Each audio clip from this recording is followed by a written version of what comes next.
Bom dia, paz seja convosco, irmãos. Tudo bem com vocês? Espero que tenham passado uma semana abençoada, apesar de todos os acontecimentos, mas mesmo assim somos abençoados com o Senhor Jesus.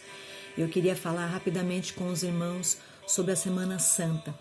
Sabemos que começou uma semana, a Semana do Senhor Jesus começou até de certa forma bem, mas de quarta-feira para cá começam-se as coisas a se estreitar para Ele. Nós vemos que ele é perseguido, mas mesmo assim ele continua os seus ensinamentos. E nós, diante da palavra do Senhor, a única coisa maravilhosa que eu vejo na palavra do Senhor que acontece com Jesus na quarta-feira em diante, foi que quando ele estava em Betânia, se assentado na casa de Simão, diz a palavra do Senhor, no capítulo 26 de Mateus, versículos 6 e 7, diz que ele estava sentado no povoado de Betânia, quando se aproxima uma mulher e derrama-se sobre ele o óleo puro, um perfume muito caro, e derramou o perfume na cabeça dele. E nós podemos ver que este óleo, segundo a palavra do Senhor, era um óleo muito caro, um óleo que ele era chamado de nardo puro, que era um perfume raro, feito de raízes de uma planta nativa do Himalaia. E nos tempos bíblicos ele era importado justamente em frascos selados de alabastro. E eles só eram abertos apenas em ocasiões especiais. E vendo isso, seus discípulos que estavam com ele, mesmo assim os discípulos ficaram indignados e horrorizados porque aquela mulher estava derramando, que era um desperdício. Mas na palavra do Senhor diz ali, Jesus, sabendo o que eles diziam, falou para eles: vocês parem de aborrecer essa mulher, porque ela fez para mim uma coisa muito boa. Pois os pobres estarão sempre com vocês, mas eu não. O que ela fez foi perfumar o meu corpo para o meu sepultamento. Eles ficaram indignados porque este óleo era muito caro, que na época o valor era tão caro que equivalia a um ano de trabalho, né, de salário para aqueles trabalhadores. Então a indignação deles era muito em cima disso. Aí acontece a traição de Judas. Durante a Santa Ceia, o Senhor Jesus fala sobre isso, que haveria alguém ali sobre eles que iria trair. Ele fala também sobre 3 vezes em que Pedro o negaria. Em seguida, Jesus vai até o Getsêmani orar e chama os seus discípulos mais próximos dele para estar com ele. E esses discípulos o que fazem? Dormem. E aí nós vemos também que Jesus quando ele vai orar, ele ora 3 vezes ao Senhor pedindo para que passe, ele fala ao Senhor. Nós vemos aqui no versículo 44, nós vemos que Jesus tornou a sair de perto deles e orou pela 3ª vez, dizendo as mesmas palavras. Então, quais eram as palavras? Aonde ele dizia ao Senhor: Senhor, que passe de mim este cálice. Se for possível, que passe de mim esse cálice, mas que não seja feita a minha vontade, mas que seja feita a sua vontade. Então, ele ora por 3 vezes e então Jesus é preso. Ele é levado preso. Judas, enfim, o trai da forma mais covarde que nós podemos ver diante da palavra do Senhor. No versículo 48, o traidor tinha combinado, ou seja, Judas, ele combina com as pessoas ali, que ele haveria de fazer um sinal a eles. E ele tinha dito: prendam o homem que eu beijar. E Judas foi até perto de Jesus e disse: mestre, que a paz esteja com o Senhor, e o beijou. E Jesus fala o que para ele? Amigo, o que você veio para fazer, então o faça. Então é uma covardia, é uma traição tamanha, gigante do que Judas fez para o Senhor Jesus. E aí Jesus é levado até Caifás, o grande sacerdote, onde não acharam nada. Ou seja, diante da palavra de Deus, nós lemos ali: ele se é retratado como não é achado nenhuma condenação contra ele, não é achado nada que venha acusá-lo de alguma coisa para que ele fosse condenado. Então Pedro, aí acontece a negação de Pedro, e Pedro se lembra daquilo que já havia sido falado a ele. E aí nós sabemos que chega então a grande sexta-feira, hoje. A sexta-feira, que é considerada Sexta-feira Santa, porque acontece as coisas mais terríveis com o Senhor, que um ser humano pode fazer com uma pessoa inocente. Acontece então na Sexta-feira Santa, ou seja, hoje. E nós vemos tamanha crueldade que foi feito com o Senhor Jesus na sexta-feira. E ninguém tinha como acusá-lo, mas mesmo assim prosseguiram com toda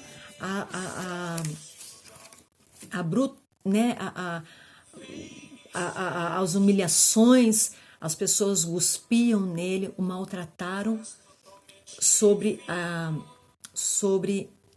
o nosso Senhor Jesus. E aqui nós entramos no capítulo 27 de Mateus. E aqui fala da entrega de Jesus a Pilatos. Pilatos era um homem muito poderoso, um governador, um homem de posses, um homem de poder. Ou seja, eu entendo que Pilatos, como sendo um homem poderoso, ele tinha nas suas mãos não só o poder sobre as pessoas, mas ele tinha também, eu entendo que ele teria condições sim de inocentar o Senhor Jesus diante do poder que ele tinha em suas mãos. Mas ele não fez isso. Pilatos foi um homem que teve um dos maiores privilégios e a maior oportunidade que alguém poderia ter de conhecer o Senhor Jesus com tanta profundidade como ele teve em suas mãos. O Senhor Jesus, mas ele não soube aproveitar esta oportunidade. Nós vemos no capítulo 27, no versículo 11, que ele teve essa oportunidade porque o próprio Jesus conversou com ele.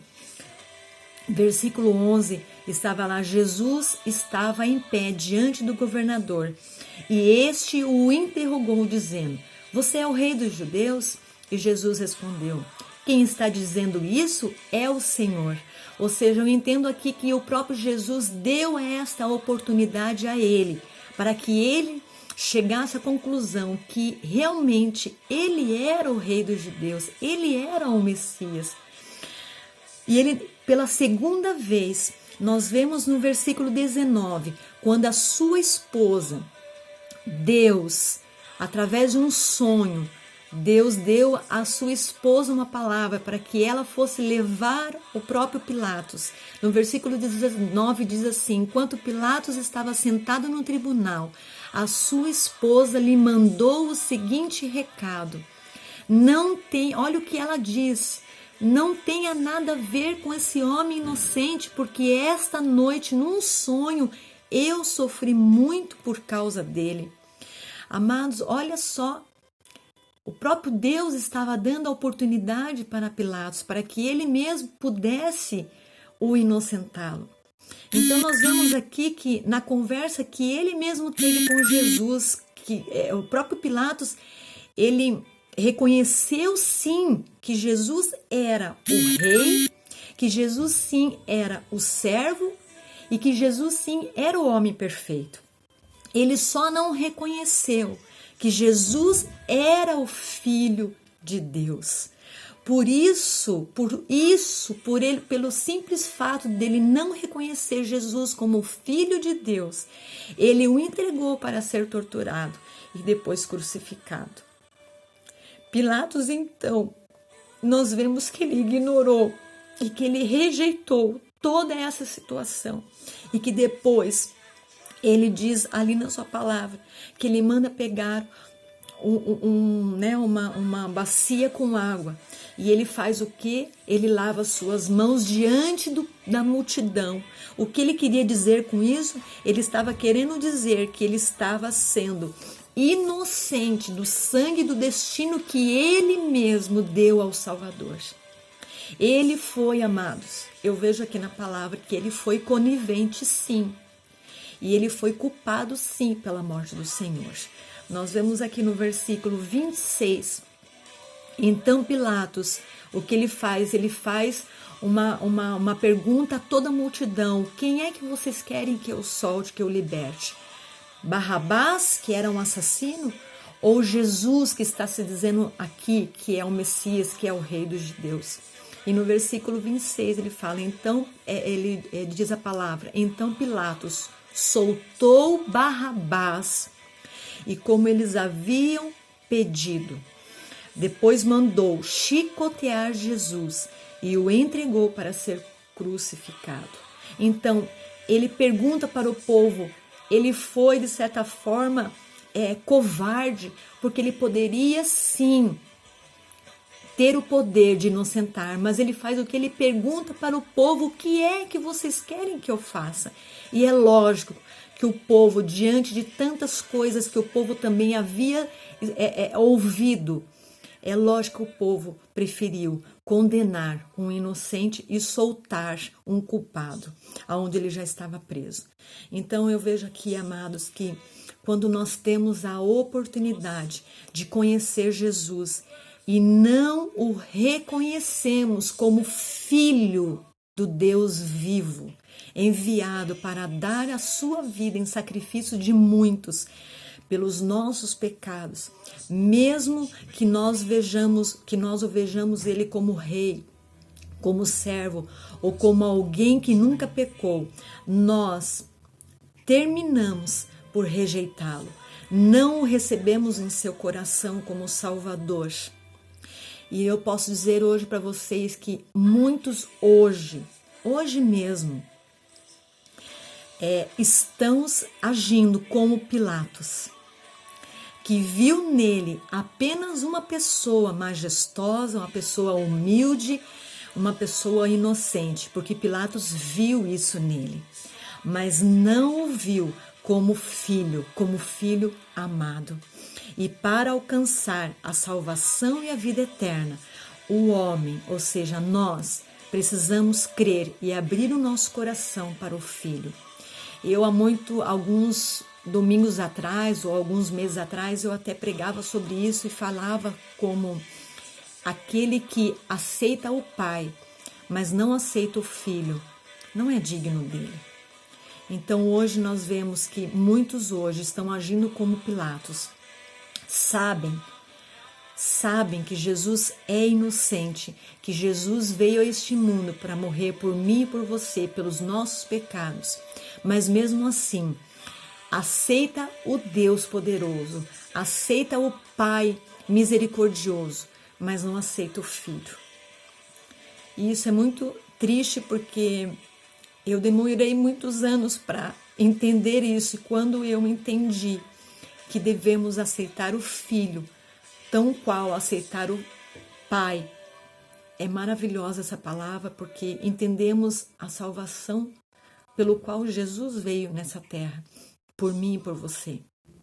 Então, amados, eu deixo essa palavra para você nessa sexta-feira, e que juntos possamos meditar e reservar esse dia de alguma forma, conversando com o Senhor e colocando o Senhor no lugar certo, aonde Ele precisa estar na nossa vida.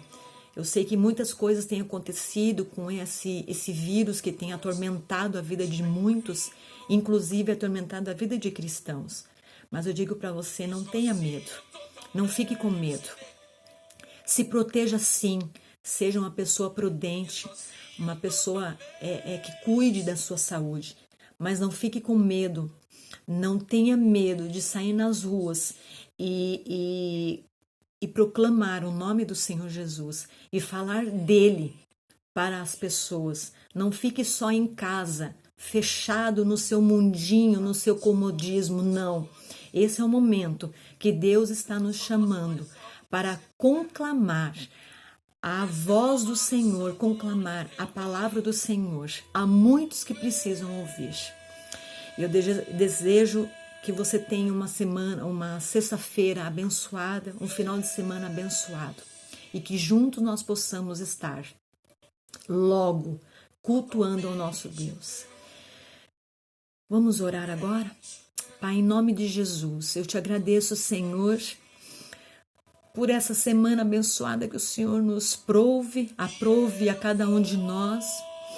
Pai, em nome de Jesus, eu desejo que essa sexta-feira seja uma sexta-feira abençoada para os teus filhos, para aqueles que te buscam verdadeiramente, de coração, de um verdadeiro adorador. Pai, em nome de Jesus, também peço, Senhor, que o Senhor continue ministrando e cuidando das nossas vidas. Eu sei que estamos passando por um momento difícil, mas a tua palavra nos diz que aqueles que confiam no Senhor, como o monte de Sião, não se abalarão, mas permanecerão firmes para sempre. Pai, eu creio nessa promessa, eu creio nessa palavra, e que cada vez mais nós possamos estar firmes com o Senhor. Pai, brota no nosso coração o desejo forte de te adorar e de te reconhecer, e não fazermos como Pilatos fez, de entregar ao Senhor, mas que nós possamos ter convicção de que o Senhor é o nosso Senhor e Salvador Jesus Cristo, em nome de Jesus. Eu te abençoo, em nome de Jesus. Amém.